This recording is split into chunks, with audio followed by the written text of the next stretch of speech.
और अब बात करेंगे भोपाल की, जहां पर एनएलआईयू के प्रोफेसर पर कार्रवाई के निर्देश दिए गए हैं। सीएम शिवराज सिंह चौहान ने ये निर्देश दिए हैं।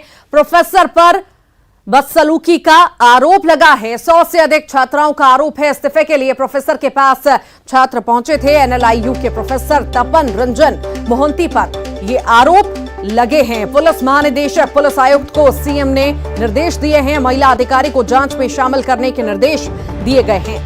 जरूरी होने पर एससी/एचसी के चीफ जस्टिस से चर्चा करें, ऐसा सीएम ने कहा है। ऐसा करेंगे, चर्चा भी कर सकते हैं। छात्राओं से दुर्व्यवहार स्वीकार नहीं है।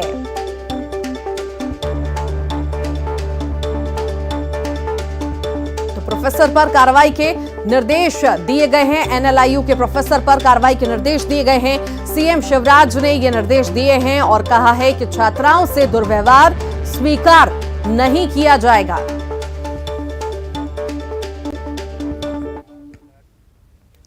केंद्रीय मंत्री ज्योतिरादित्य सिंधिया को बीजेपी आए हुए आज 2 साल हो चुके हैं। बीजेपी में 2 साल का अरसा पूरा होने पर सिंधिया ने खुशी जाहिर की है। सिंधिया ने कहा, मुझे प्रधानमंत्री नरेंद्र मोदी और प्रदेश अध्यक्ष जेपी नड्डा जी ने एक जागरूक संगठन में कार्य करने का मौका दिया। प्रधानमंत्री जी की लोकप्रियता विदेश में भी कायम है। हम यूक्रेन से सभी भारतीयों को सकुशल वापस लाए हैं। आज भी बचे हुए स्टूडेंट को यूक्रेन से वापस लाया जा रहा है। तो वहीं सिंधिया ने यूपी और अन्य राज्यों में विपक्ष को मिली हार पर निशाना साधा। उन्होंने कहा कि लोग सुधर नहीं रहे और हार का ठीकरा ईवीएम पर फोड़ रहे हैं। इन्हें अपनी अंतरात्मा में झांक के देखना चाहिए।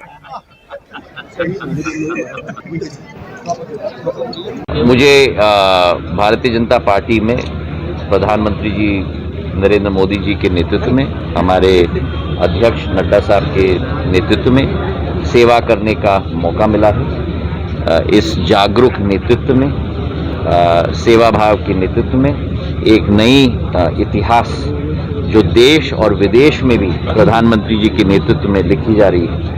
जैसे कि अभी यूक्रेन से हमारे सारे विद्यार्थियों को हम लोग निकाल के लेके आए हैं, करीब 18-19 हज़ार। आज जो बच्चे थे 600 सुमी में 3 फ्लाइट्स हमारी गई हैं, उनको भी हम लोग वापस ला रहे हैं। तो जो एक जन कल्याणकारी और एक जनसेवा का इतिहास प्रधानमंत्री जी ने रचा है, उसी के आधार पर सेवा भाव में भारतीय जनता पार्टी आगे बढ़ रही है।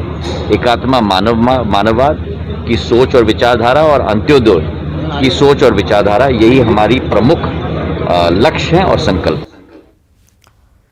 मध्य प्रदेश में बिजली कंपनियों द्वारा बिजली के दाम बढ़ाने को लेकर विद्युत नियामक आयोग में दायर की गई तमाम याचिकाओं पर जनसुनवाई पूरी हो गई है। आपत्तियों को सुनने के बाद विद्युत नियामक आयोग ने अगली सुनवाई 14 मार्च को तय की है।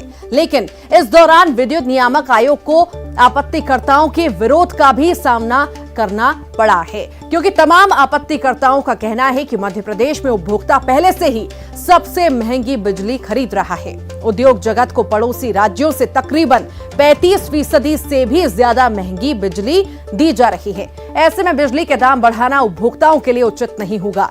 इसके साथ ही आपत्तिकर्ताओं ने प्रस्तावित मिनिमम चार्ज को खत्म करने, फिक्स चार्ज को कम करने और ट्रिपिंग की समस्या को खत्म करने की भी मांग उठाई है।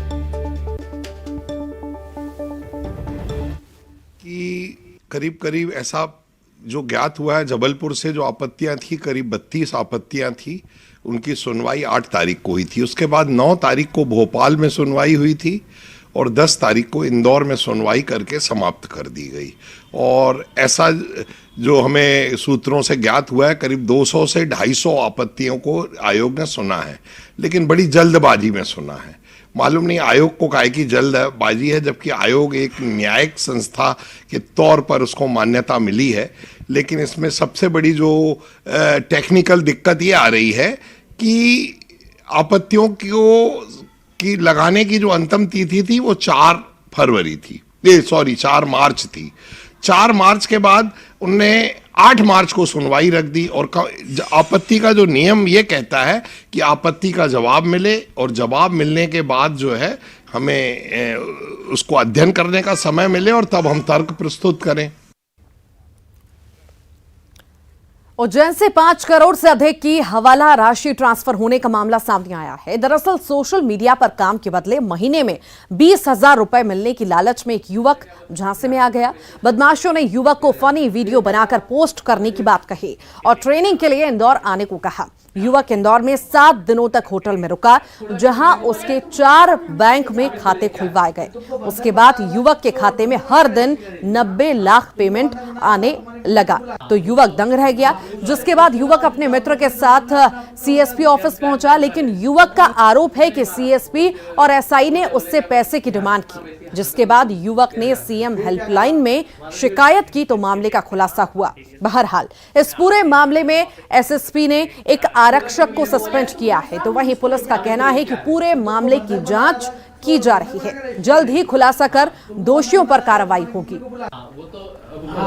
उसके अलावा जो 4-5 जने थे उन्होंने पुलिस के पास अभी एक इस तरह का मामला है जिसमें एक होटल के कर्मचारी के खाते में विभिन्न माध्यमों से अलग अलग लगभग करोड़ों रुपए की कुछ निकासी हुई है, जिस पर से पुलिस ने संज्ञान में लेते हुए मामला पुलिस अधीक्षक महोदय द्वारा सीएसपी माधवनगर को जांच के लिए दिया गया है और वर्तमान में उस मामले की जांच की जा रही है। जांच में जैसे तथ्य आएंगे वैसी कार्रवाई की जाएगी। प्राथमिक जांच में ये समझ में आया है कि माधवनगर थाने का एक आरक्षक का उसमें इन्वॉल्वमेंट था, तो उसको तत्काल पुलिस अधीक्षक महोदय द्वारा पुलिस लाइन संबद्ध किया गया है और बाकी आगे की कार्रवाई जो होगी जांच कंप्लीट करने के बाद। रीवा के जेपी सीमेंट फैक्ट्री में उस वक्त हड़कंप मच गया जब फैक्ट्री के मजदूर किसी बात को लेकर विरोध प्रदर्शन करने के लिए दर्जनों की संख्या में अंदर घुस गए और तोड़फोड़ करते हुए कर्मचारियों के साथ मारपीट करने लगे। तो वहीं मारपीट और तोड़फोड़ का वीडियो भी वायरल हुआ है। हालांकि शिकायत के बाद पुलिस ने मामला दर्ज कर लिया है।